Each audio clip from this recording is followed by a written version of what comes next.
अग्निरुद्राय नीलकण्ठाय शम्भवे अमृतेशाय शर्वाय महादेवाय ते नमः।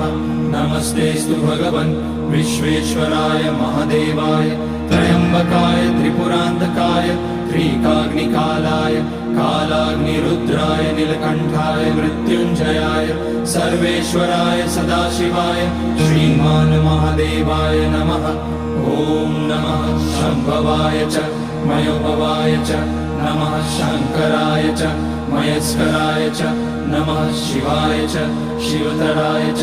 ॐ त्र्यम्बकं यजामहे सुगन्धिं पुष्टिवर्धनम् उर्वारुकमिव बन्धनान् मृत्योर्मुक्ष्यमामृतात्।